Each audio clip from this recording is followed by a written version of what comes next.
Okay, good morning, good afternoon, good evening, everybody. As you know, my name is Andy Fell, the founder of Give 631, also the events brand What Winners Do, and the international membership site Future You.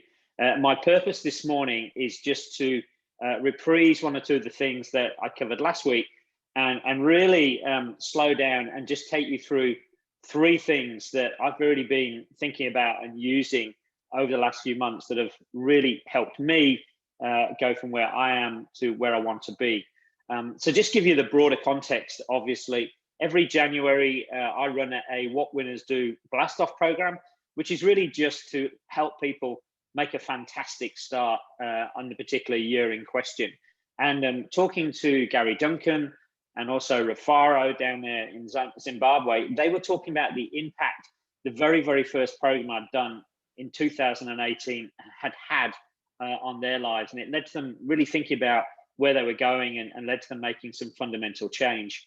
So on the back of that, I was thinking, well, I've noticed this year that some people are making significant change and significant progress. Others are making some change, which is absolutely fantastic, and others are yet to make any change.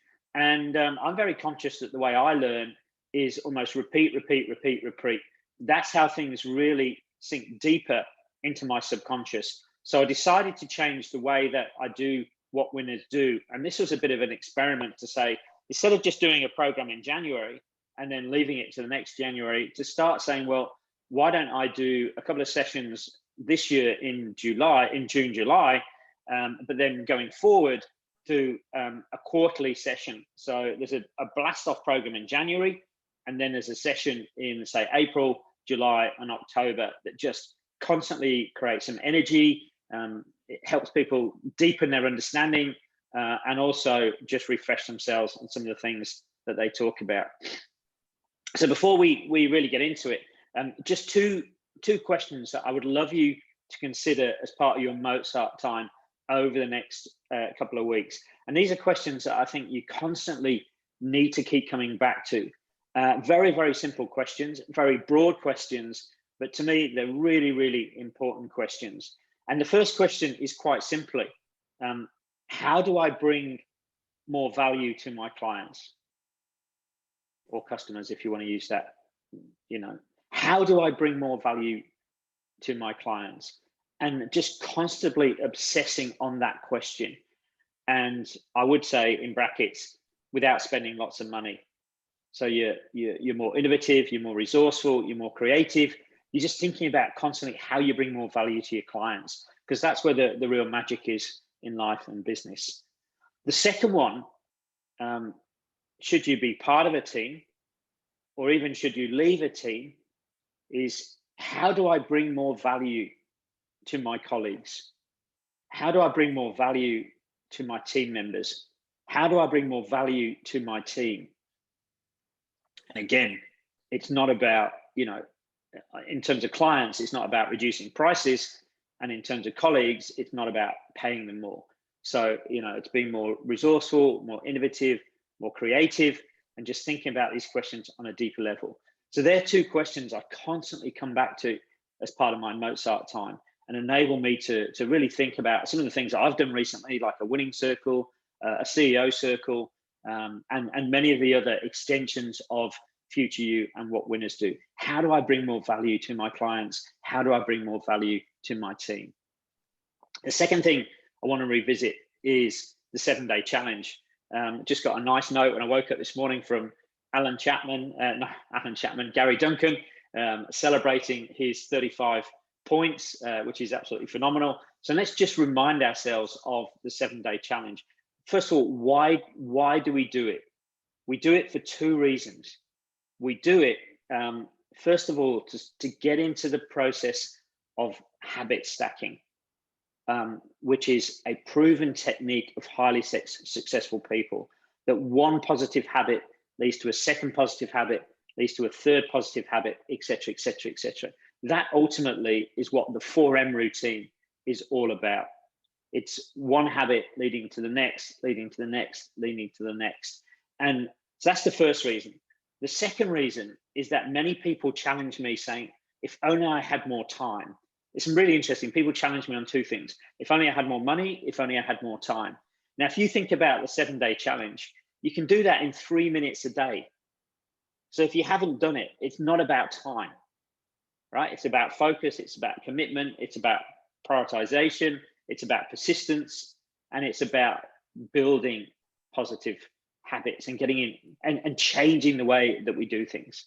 So that's really important. It's challenging that whole limiting belief that I haven't got much time. Most of the people that I work with one-on-one, we create them significant amounts of time.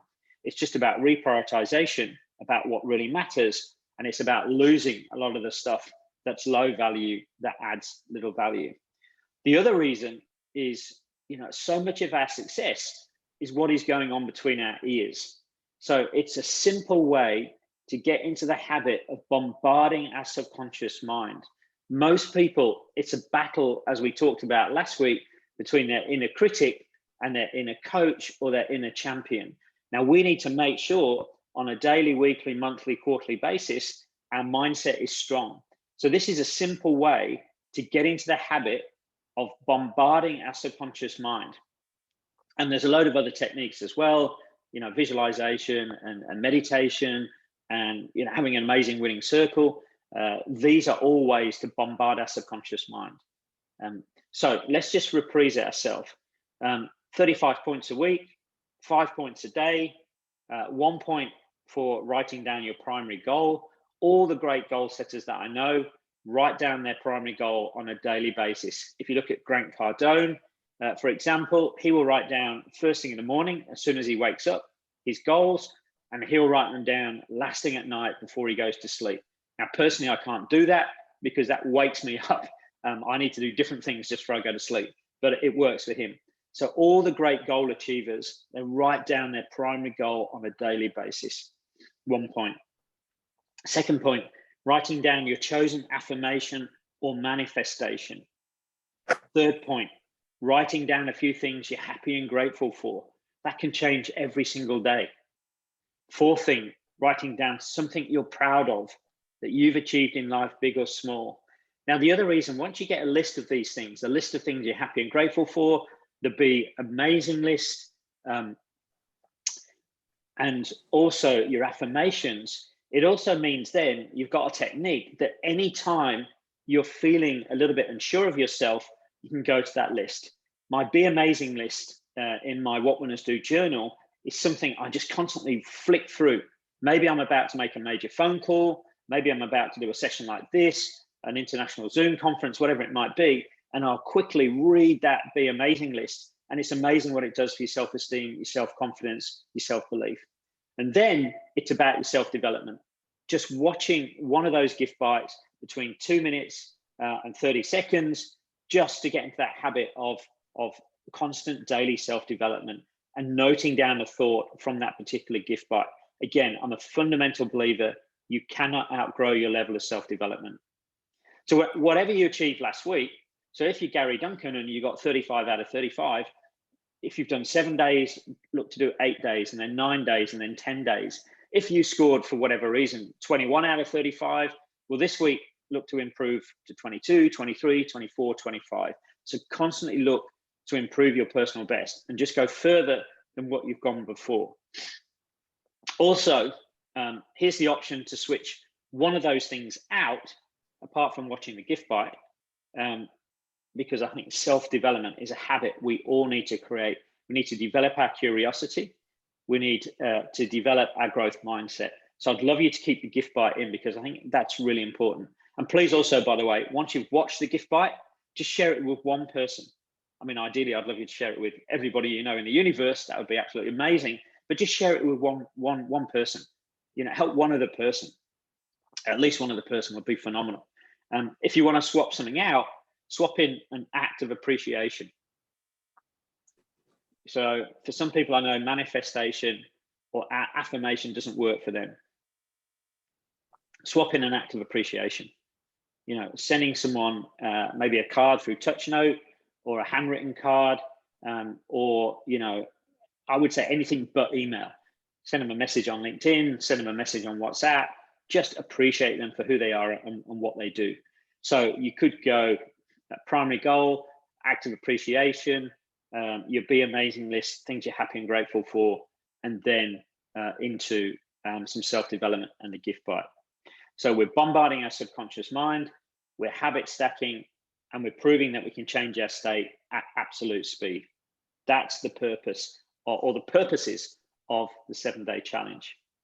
So I'm just going to take you through a couple of things that have really been helping me, and I've really been developing, and I've got some really highly sophisticated slides to share with you. If you go into the gift zone, the two things that I'm gonna show you visually, I posted as little images in the gift zone 21. So you'll find them in there if you want to go back to them. So let's just remember what we're trying to do here. We're trying to help you go from where you are today, crossing this river of self-doubt, to become future you. That's the whole premise of why I set up the membership site, and why I'm so passionate about what winners do with the winning habits, the winning routines, the winning behaviors, the winning systems, because it is all about enabling you to get from where you are to where you want to be, acknowledging that this river of self-doubt that sits between us. So it's about building a bridge of self-belief. But as you know from the success formula, you can only get to the other side if you take consistent, repeated, high-value action. So that's what it's all about. So what I'd love you to do is, and again, this is real powerhouse activity for your Mozart time. I don't see this as a particularly quick activity. This is an activity that you can constantly keep coming back to. Now, again, sorry, it's early in the morning here, so my ring light might be a little bit powerful. Certainly wakes me up. Helps the tan a little bit as well, I think. But I tell you what, late in the afternoon in this room with the ring light on and the sun out over there, it is absolutely boiling.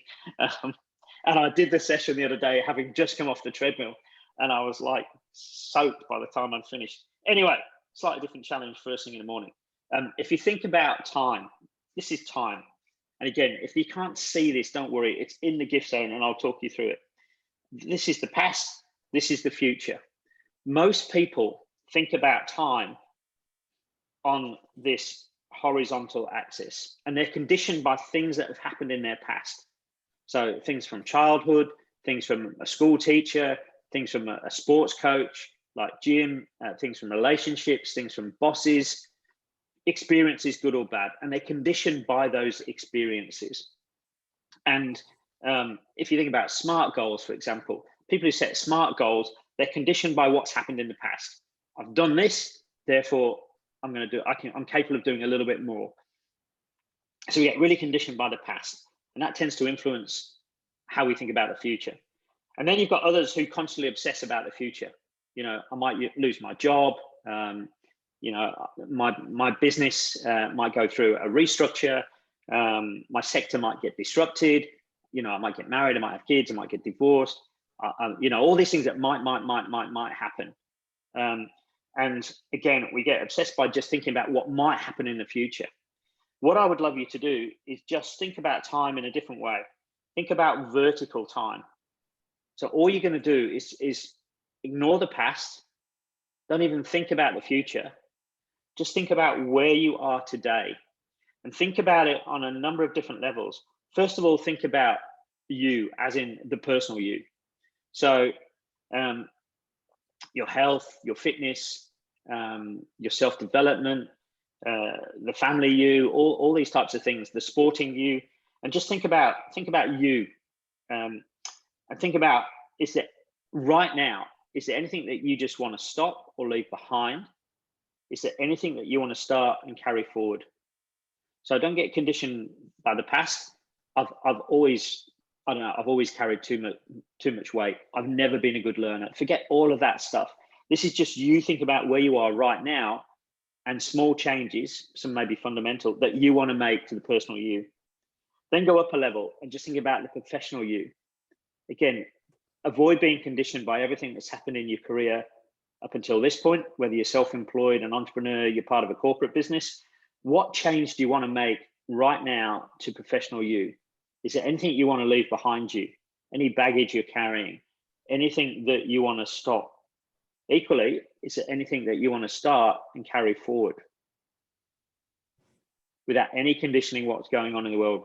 Forget COVID and everything else. This is just you in a moment in time thinking about where you're at and what you want to change. Then go up to the team, either the team you're part of, the team you lead. Is there anything about the team right now that needs to change? Don't be influenced by what's happened in the past. Maybe there was relationship problems within the team. The team may have won, the team may have lost, the team may be new, the team may be old, whatever. Forget that. Just look at the team that you are part of now or that you lead. What changes do you want to make to that team? What do you want to stop? What do you want to start? What do you want to take forward? And then think about the business.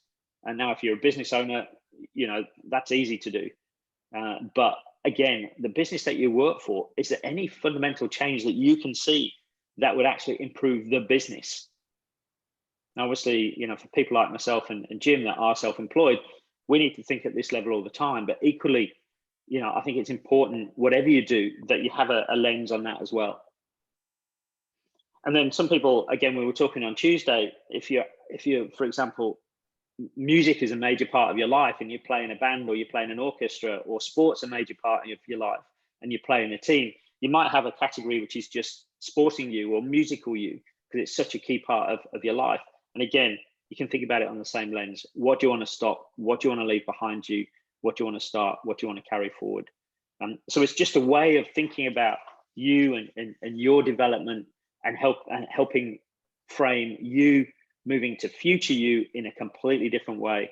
It's a very, very powerful exercise, but one that you need to come back to and just think about it and look at it over your Mozart time over the next couple of weeks, and go more deeply into the areas where you think there's greatest opportunity to drive improvement. But as soon as you start going, oh, well, if I do that, it might lead me here, then just stop. You're doing it for purely, or you're saying, oh, I've not been good at this for the last 7 years. So try and avoid that.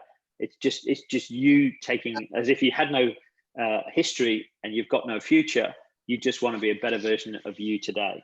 So that was the first thing I just wanted to share. And again, if we've got time, please ask me any questions about this. The second thing is something I've developed over the last couple of months, and I call this my mindset mountain. And at the very, very top of the mindset mountain is your vision or your why. This is your desired future state for your life. And obviously your goals and your actions are all focused around you delivering on your life vision, your desired future state. But how do you get there? And I've kind of layered all these various mindset related activities in this kind of pyramid format, leading up from base camp to the summit of the mountain. And I think there are various foundation levels that you have to get right if you're going to live, if you're going to live your life to your true potential. The first level is quite simply sleep, hydration, and nutrition. And again, Leona, my wife, is far more of an expert than I am around sleep, hydration, and nutrition. But if you want to lead a highly successful life, you need to be fit, you need to be healthy, well hydrated, eat the right things and get the right amount of sleep. So that's kind of the base level. The second level of the mindset mountain is exercise/movement. Healthy body, healthy mind, stimulate the body, stimulate the mind. It's a very innovative, creative state. So making sure we have the right level of exercise/movement in our lives. Obviously, a key part of the 4M routine is that morning movement, which Leona and I will do straight after this session. The third level, often the most challenging level for many, many people, is positive relationships. That is loving people from a distance, pushing all negative influences as far out of your life, and surrounding yourself with just people that, there's certain people that are part of your winning circle, that are aspirational people, that are going to enable you to go to the next level. And there's others that just bring you fun, energy, support, whatever it might be. But just making sure you've got this portfolio of positive relationships around you that will be the wind beneath your wings. And then the fourth one that only takes you to base camp is that self-development. And as I say, through the 7-day challenge, we've tried to make the self-development element as simple and as it's kind of micro development. But obviously, I believe one of the things that really differentiated myself from most of my peers through my life has just been my fanatical desire to learn from successful people, you know. And there's so many different ways to learn right now. You know, I've just invested in this program between Tony Robbins and a guy called Dean Graziano, which is absolutely phenomenal. And it's really teaching me about the self-education industry, which is going to be $1 billion a day by 2025. It's a virtual program. It's intense. It's full on, but it's absolutely amazing. Teaching me a lot just about life and business. And on my way to Brisbane and back yesterday, powered my way through. I was on the train for a change, so don't worry, I wasn't driving. Half of Dean's book, which comes with the program, The Underdog Advantage, which, Jim, fits with your immigrant mindset so amazingly well. By the way, I reckon everyone on this call will have something that is teachable, that is a passive revenue stream that, you know, it could be start as a passion project, it could start as a side hustle, but we've all got, you know, some specialism. We're all unique. There's something that we have that we could bring to the universe and teach to others. And obviously the internet gives us that opportunity. That only gets you to base camp.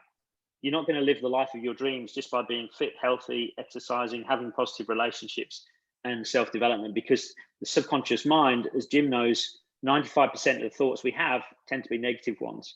So we've got to overpower those thoughts. And the 5% of positive thoughts have to be more powerful than the 95.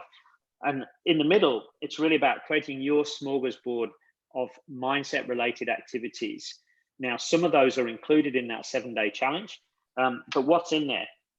The gratitude is in there, you know, living life with optimism, living life with gratitude, the Mike G. Cock, 15 minutes of thank yous, the daily act of appreciation, and the daily act of just thinking about, you know, what we're grateful for. Meditation, again, is a very grateful state for me. So gratitude is in there. AVM&M, affirmations is in there. Visualization is in there. Manifestation is in there. And meditation is in there. Then I've put visuals, just creating this bombardment of visual representations about where you're going and where you've been, but also where you're going. The more visual stimulus you get, the better. It could be a full-on vision board. It could be screensavers. It could be on your phone. It could be images, whatever it might be. You know, symbols, the rhinos, all these different things that just bombard your subconscious mind with where you're going. This office is just absolutely smashed with visual representations of where I'm going. You know, even my own branding, What Winners Do, reminds me of, you know, winning habits, winning routines, winning behaviors. Future you is reminding me, as well as you, I need to go from where I am to where I want to be. So the more you can ingrain kind of visual representations into your life, the better.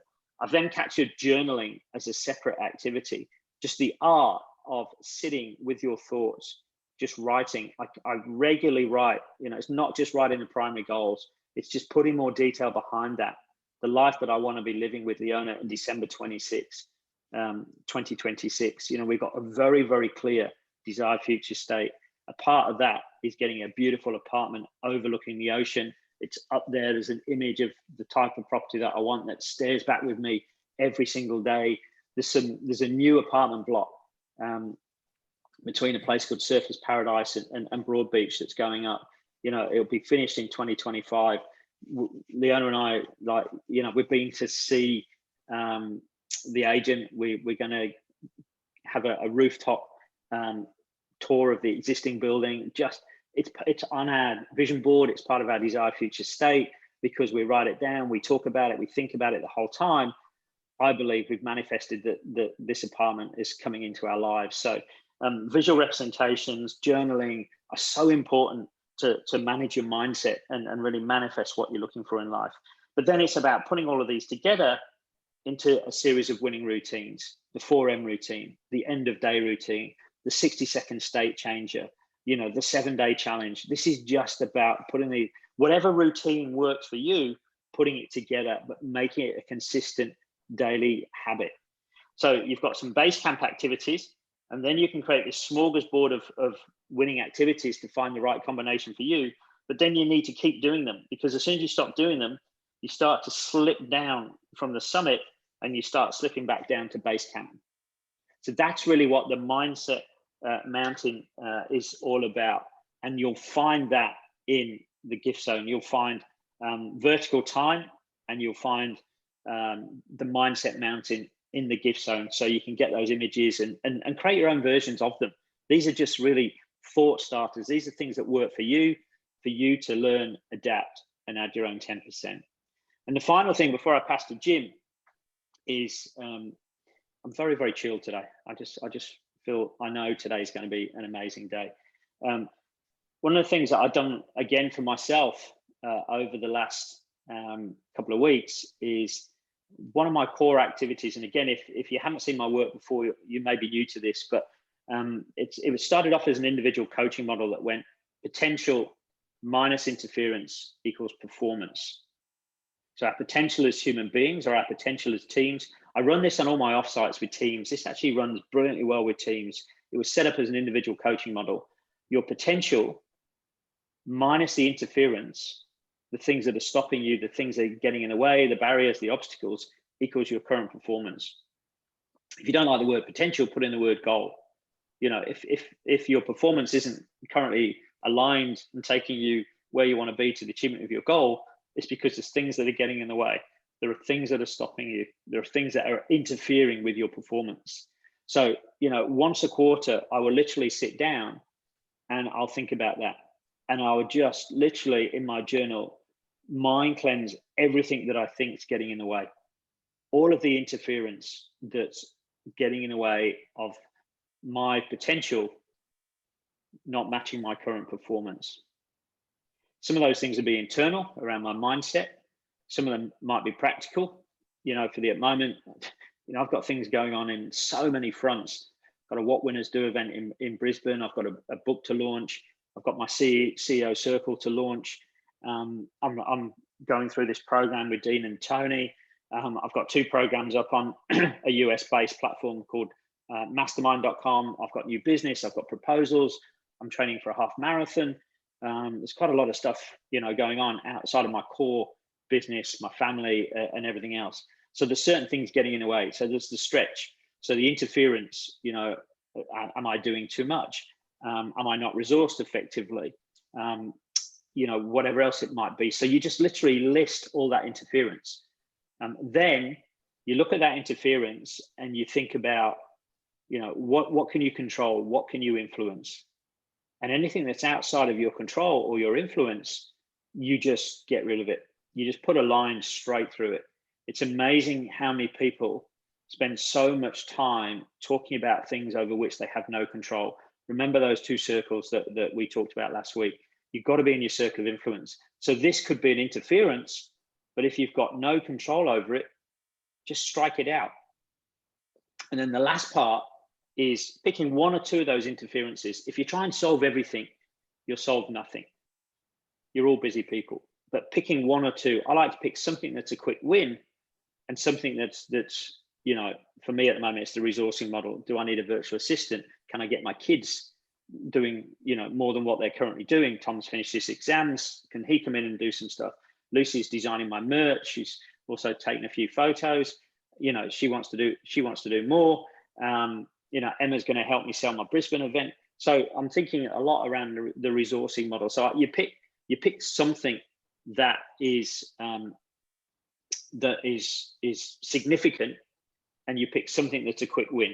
Because if you knock over a quick win, again, your subconscious mind goes, Andy, I'm making progress. Andy, I can do this. Andy, we're on the journey. Andy, we're moving towards future you. Andy, we're moving towards our potential. So I've got this interference. I've focused on the ones I can influence and control. And then I've picked a couple.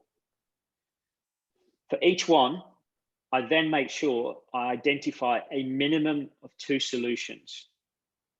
Now, this is really important. When people face a problem, or they tend to think of a solution and just go, I'll do that.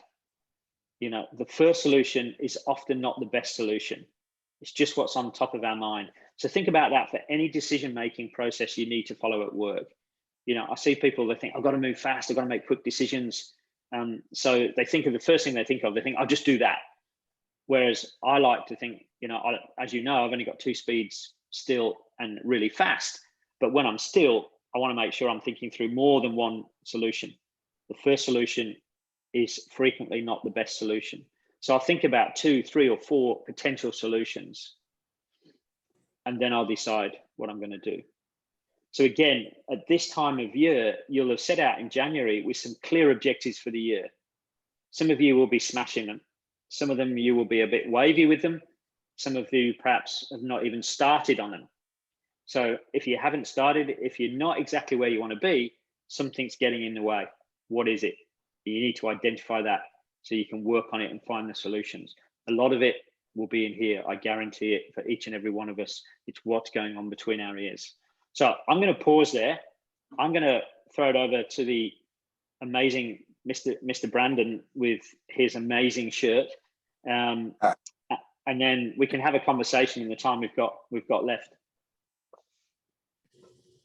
Well, I promised myself, Andy, when I did finally get to, level of retirement or chill time in my life, I'd be able to wear shirts like this often and spend as much time in the Florida beautiful weather as I could. So I'm doing that. And between my ring and the Florida sunshine, my tan, or my brown, as I call it, is looking pretty good right about now. So I hear you on that one.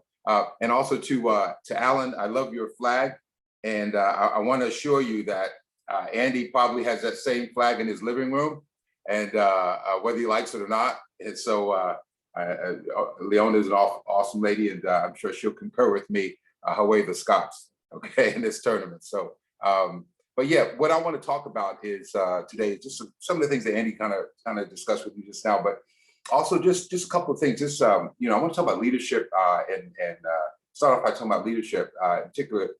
Leaders and teams. Okay, so I was watching. So the football is huge over in Europe right now. It's going nuts. The competition is incredible. I saw the Germany against France game, match, which was incredible. But we're watching the NBA Finals over here, which is huge in the States. And I saw a game of 2 incredible athletes. One's Kevin Durant. And the other is Giannis Antetokounmpo, which is we call him the Greek freak, and both of these guys are like unicorns because they're both 7 foot tall, and they're as agile and as quick in speed and pace as any 5'9" footballer. Their agility is just incredible how long they are, how big they are. So. The thing that really hit me in the match last night, the Brooklyn Nets won. They were undermined. They have this super team with 2 other superstars in it. The Beard and also Kyrie Irving. They have them out there. And the funny thing is that 2 of them were injured. So Kevin Durant was on his own. So he was undermanned. But the Greek freak, he had his full team there, and 2 great players. But it was funny how the one who outperformed anyone on the pitch used his teammates more than the losing superstar, which was amazing because he had more ammo, more options around him. Therefore, led him to defeat as opposed to an unexpected win by Kevin Durant and Brooklyn Nets, because Kevin Durant utilized the people around him better, even though he was the top scorer and player in that match. Which is you think about that. He was the best performer in the game, but he used his resources better. So what that leads into, and I was thinking about this last night, is how we utilize the people around us, our teammates. Okay, so inspiration is very important. I mean, when you walk into a team, which most of us play a team sport, you're going to work in a business. Even if you're an owner, entrepreneur, you still have teammates around you, whether they're distributors, whether they're people who work in your business, outside your business, that you depend on to be successful. And I always think that it's so important to be invested in their well-being and their performance and their reaching their potential for selfish reasons. Okay, so I always say, if your teammates get better, okay, or perform better around you, is that good for you or bad for you? And of course, most situations, almost 99% of the situations we can think of, you would say, in the end, it's good for me. Less workload, more possibilities of success. It leads to the equation I used to always say in talks when I did with Andy was if we win, I win.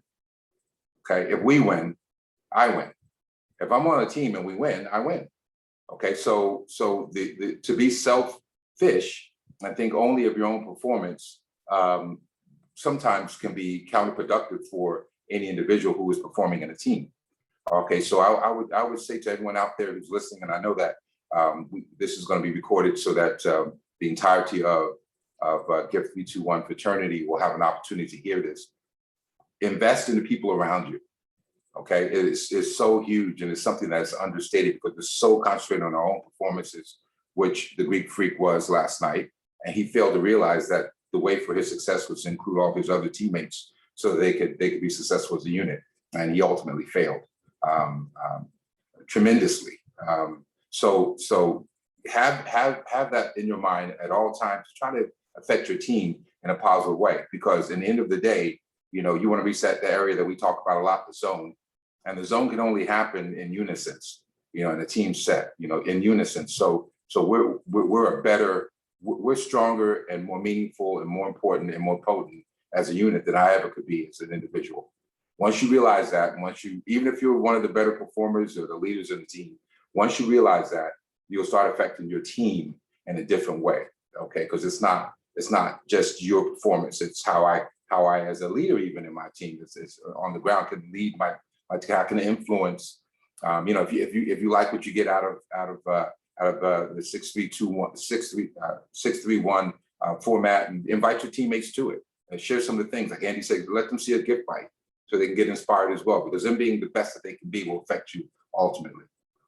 Those of you who are leaders, okay, owners of businesses, top executives, I always say that if you are not a person to develop people, and one of the things I have a great respect for Andy is that he at every level of what he's done that I've witnessed, he was always committed to the self-development of all people around him, irrespective of what part of the group or the team that they were at. Whether it be the frontline people who rarely met upper management, whether it be the mid-management, whether it be the executives up top. Andy's always been all about developing people so they can be the best they can be, which is his passion, henceforth, why he created this forum in this business.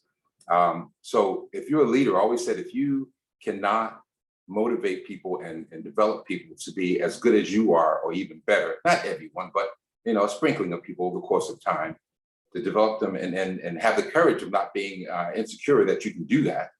Okay, that's one of the things that Andy's always had, the courage to people say, I'm going to create this great player that might be better than me one day. Okay, he's always been that, and I respect him for that. That's courageous. But if you can't do that on a regular basis or have that mindset, you're not really a great leader at all. Certainly not a great manager, because management is all about, and I'm speaking from a sports point of view, and I know it has relevance in every area of our life. If you can't lose yourself into your people and they become the priority, you're not managing, you're not leading really. It's all about self-preservation at that point. Okay, so get into your people, try to inspire them, try to help them develop, try to help them be the best players, business people, that they can possibly be. I mean, this even is relevant to a parent. Okay, try to be the best, developer of talent that you can possibly be. You will have a tremendous impact on your environment.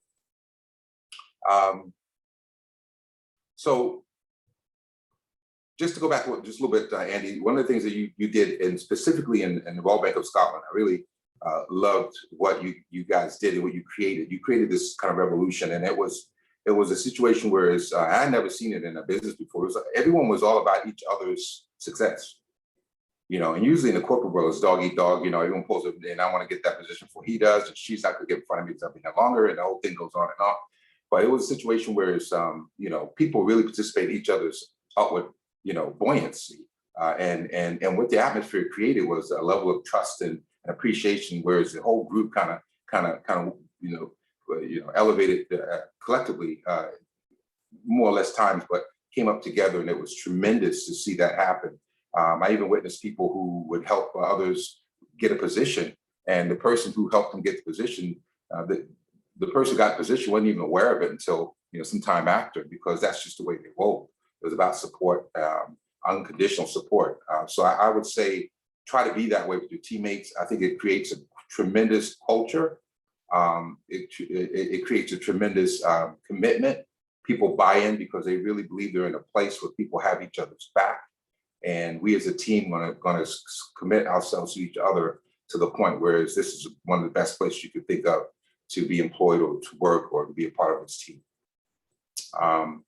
Okay, why is motivation? Because I've been doing this for a while now, and even before I became an inspirational speaker and on a business level, I was doing it in sport, and a lot of people, you say, well, why is motivation so important?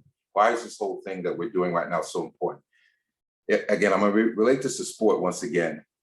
Athletes, the whole existence of performing and becoming an excellent performer in sport is geared around training, okay, which is fundamentals, okay, training, habits, fundamentals, and mental preparation, okay, where you are mentally. You can take the exact same athlete, equal qualifications, talents, experiences, abilities, have two different mindsets, you get two different results. So the mental part of the game is huge. Again, last night, Kevin Durant, assassin, okay, the Greek freak, you can see he just doubted himself. As great as he is, two-time most valuable player in the NBA, just an absolute unicorn, 7'1", one of the most fleet-of-foot athletes, on the planet, and he just didn't have it mentally to finish it off. So this whole training thing is about getting you into a place where it's mentally you're strong enough to pull off the things that you say you want to accomplish, but it's also giving you fundamentals. Fundamentals is everything in sport. You just don't go out and run and think you're going to be on Usain Bolt's level. Where even if you have a talent, you have to have fundamentals. How do you come out of the block? What's your first two steps? Okay, what's your hand positioning? When do you raise up? You come out of your sprint late or early? What's your body type? Which one accomplishes, which type of fundamentals relates better to your body type, your biomechanics? All this is so important. And what Andy's doing and what he's saying is having fundamentals that help you be more suitable for success than failure. So, that's what the 4M is all about. That's what the 7-day challenge. Those, to me, as a person who's steeped in sport, I say that those are fundamentals that help me be a better athlete, business athlete, on my day-to-day pursuits.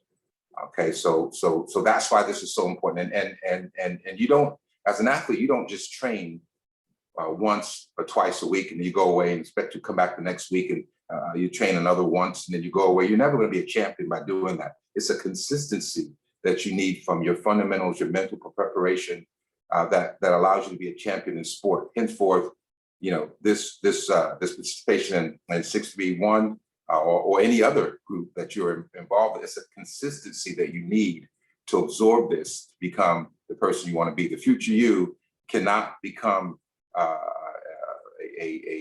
real occurrence if you're not consistent. Okay, so stay consistent in your preparation.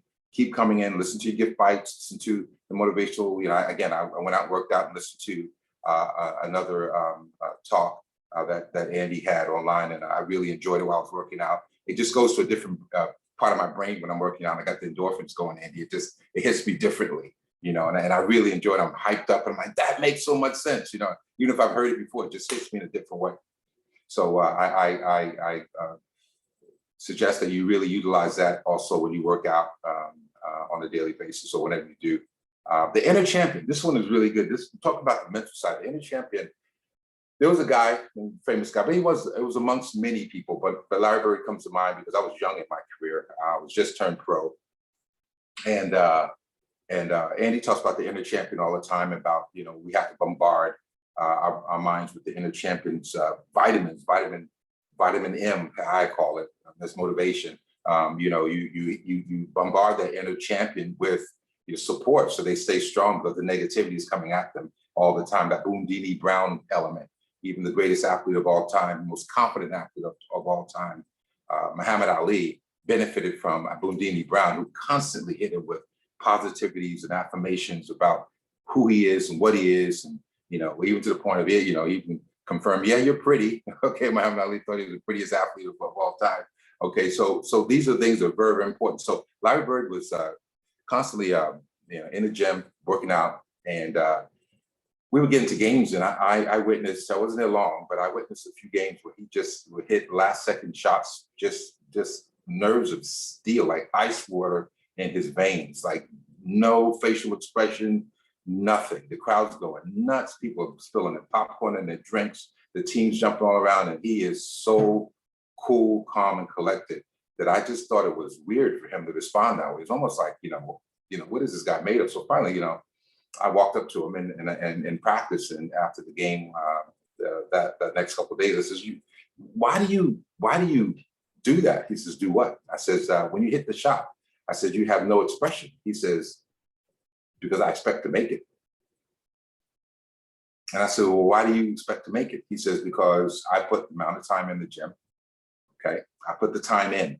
I convinced myself that I deserve it by training and giving it 100% all the time. I don't cheat the game, so that when it's time for me to win, I deserve it more than the other players. This is something that Kobe Bryant talks about in his Mamba book, the Mamba mentality. It's about doing enough to convince yourself mentally and physically being prepared that you deserve the moment, and you don't shy away from the moment when it comes, because it is your moment to take the trophy with all the effort that you put into your preparation. And I found that amazing that he told me that. It was a young age. He said that, and I watched as I went along in my career, and there was additional confirmations from other athletes I saw who kind of said the same thing to me. Bill McFarland said in one of the talks that you did earlier on, Andy, about a bank balance of affirmation that you want to build up, so that when you hit because life's peaks and valleys, okay? Peaks and valleys, and valleys are great. I mean, peaks are great. You're rolling and you're feeling great, and you're hitting your highs, and you just feel awesome.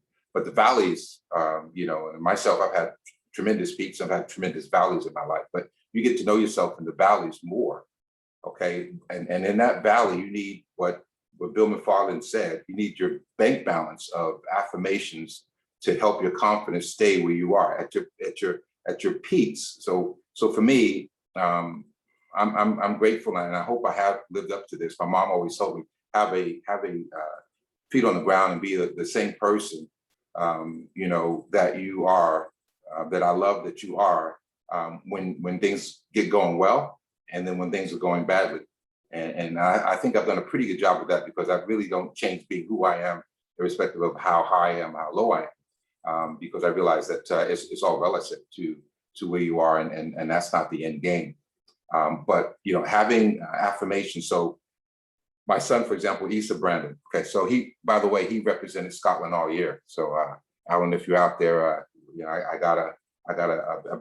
I would say Issa's not a Scot, but he's Scottish. He lived there as a child, and he was up there this year playing professional basketball. His first school was in Scotland, so he has that Scottish experience in him. But he came to me early in his basketball career in Europe, and he said, Dad, I'm struggling a little bit. I said, why? He says, well, I didn't feel like confident to do certain things. I said, well, why not? And I thought about it, and he said, well, he said to me, he said, well, I'm not you. You won all these awards and stuff. He came over. I realized that he only played 2 years of university ball. I played 4. Okay, and I won a lot of awards before I went pro. He came out early, so he kind of he missed out on those opportunities because he wanted to go pro early. Okay, so it dawned on me that affirmation is so important, because if I had a bad game in Europe, I didn't care what my coach said. I didn't care what the crowd said. I didn't care what the media said. I knew I was good, period. Okay, roll out the balls. Let me do my stuff. I may have a bad game, but watch my next game. I was ultra confident in what I could do because I had these affirmations. My inner champion was on steroids. Okay, so if I had a bad game or had a valley, it didn't really affect me that much because of me knowing after seeing myself perform and doing special things, I was at a certain level. And I knew that he hadn't had that. Not that he didn't have the same talent or quality that I had, but he hadn't experienced that. So what I did is I tried to speak to him a little bit more about all the things that he'd been through that I saw him accomplish, including coming out early, playing against players who have more experience, and accomplishing the things that he's doing. And we constantly talked about that all year. And he ended up having a fantastic year this year. And I try to explain to him that's where you get you go back on your past experiences and you realize what you've accomplished and how that should project you into being successful. Andy talked a little bit also. One last thing, Andy, talked about being, doing the things you need to do to be successful. In sport, we call it the lab, okay? Another thing as far as affirmations, we talk about library being in the gym. If you stay in the lab, if you're really dedicated, if you don't cheat, whatever business you're in, whatever career you choose, whatever passion you have, whatever sport you play, okay, if you don't cheat it and you really give your 100% all the time, the preparation for it, the chances of you being successful goes up exponentially. We have an expression, where have you been? I haven't seen you. I've been in the lab. In sport, you know exactly what they're talking about. If someone tells you that, you're expecting to see them to look sharp when you go and play. Oh, they've been in the lab. Okay, here we go. All right, I'm in the lab. So the jump shot that you saw, or my foot skills in football you saw before is gone up because I've been in the lab working on it all summer, all year, whatever it may be. Okay, so that's another thing my son did. He started going into the lab, living there, become a gym rat, become a pitch mat rat. You're always out there. You're always, and the same thing in business. Give your very best in your preparation for your business, and I'm sure you'll have much more success than you might think. Okay, so just overall, the one thing I just want to make sure that I get across though is this thing that we're doing with 631. Okay, the gift 631 is so important because all these things I'm talking about is a continual process. It's not a one-hit shot thing. So keep coming to it. This should be your hub of positivity, your hub of inspiration, your hub of fundamentals that you can use to put to use as far as your success. Build on it, and this is going to be an amazing platform going forward. And share with your friends too, because the more people in this thing, the more teammates in here, the better it is for all of us. Because there's some awesome people who are actually in this format that I have huge respect for. There's a guy, I'm not sure he's online now, but Paul Hunt. You talk about your teammates back when I was with Waldmaker Scotland doing all the work, that he was tremendous in participating in my success there, always helping out, always being there as a teammate, helping me prepare and be successful and get the job done when we went to different places. We went throughout the country, England and Scotland, and P. Diddy, I call him. It was an awesome team. I just want to pay out because I saw him on the last one. I didn't get a chance to say it, but just was a phenomenal guy, phenomenal human being, and a great teammate, and just one of the many people who helped me and allowed me to be as good as I could be in that particular environment. So there's your act of appreciation for the day, Jim, which is phenomenal. I think there's so much in that, and I haven't got time to reprise it all, but I think vitamin M is a really great way of putting it. The support to stay strong, vitamin motivation, the absolute fundamentals, I think, is another brilliant way of catching it. Convincing myself that I deserve it. I think that is the phenomenal expression that I captured, which is why that mindset mountain is so important. The 7-day challenge is so important. The winning habits, the winning routines. Too many people need to convince themselves that they deserve success or fulfillment or happiness or whatever it is. And unfortunately, that's just the way it is. And I developed many of these things when I was in my life lows, my valleys, to quote yourself and Bill McFarlane.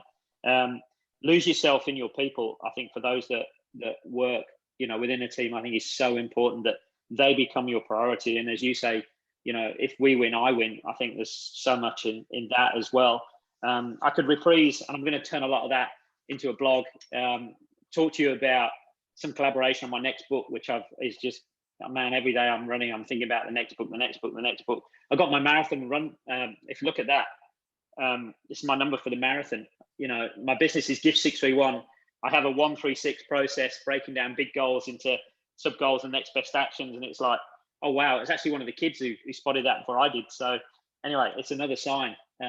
We've literally only got a couple of minutes. Has anyone got a burning question, mate? Maybe one question for Jim, and I'd love to introduce you at some point, Jim, to some of the people who don't know you as well. Like Nicola. We have got a couple of Aussies on here as well, Rachel and Janine, who are like myself, Queenslanders, up early in the morning. But we can take one question, and then we need to close it down. And there'll be plenty of other opportunities to interact with the likes of Jim and Bill and many others. Anything that anyone just wants to ask the big fella? If not, Andy, if there's no questions, I'd just like to say something, if you don't mind. Sure. Just in terms of my gratitude, I've had the pleasure of speaking to Jim quite a few times over the last couple of months on a one-to-one basis, and obviously yourself. And everything you've talked about tonight and last week, as you know, I've went into a new business. I've built a new team, and everything that you've talked about tonight and last week, I've really brought that into the culture that I'm trying to create within my business in Aberdeen. And like the Friday 15 that you talked about many years ago, the acts of gratitude, Jim, you talked about it's good to make mistakes. I've found myself saying that quite a few times to the new girls that have started, and they really appreciate it. And I can sense already after a matter of weeks that they're really, really starting to come on that journey. So I just want to say thank you. That's my gratitude. I think your support and the teachings have been superb and really helped me. So thank you. Excellent, excellent. That, sir. And just one of the things about you, Alan, that's going to carry you a long way is your enthusiasm. You have an appreciation for the moment, appreciation for opportunities that you've made for yourself as well as have been given to you, and you that kind of, I feel, kind of keeps you on ground as far as realizing that the moment and going forward for it. And you have this enthusiasm that just is infectious. So if you just ride those things alone, brother, and just include the things that we talked about, and Andy has with his programs, you're going to be really, really successful. I'm putting my money on you. Brilliant. Me too. And I think, just to that point, Alan's used Future You brilliantly, where he's connected with a few different people. Some have been speakers, some have just been great people that he's seen and he's just connected with.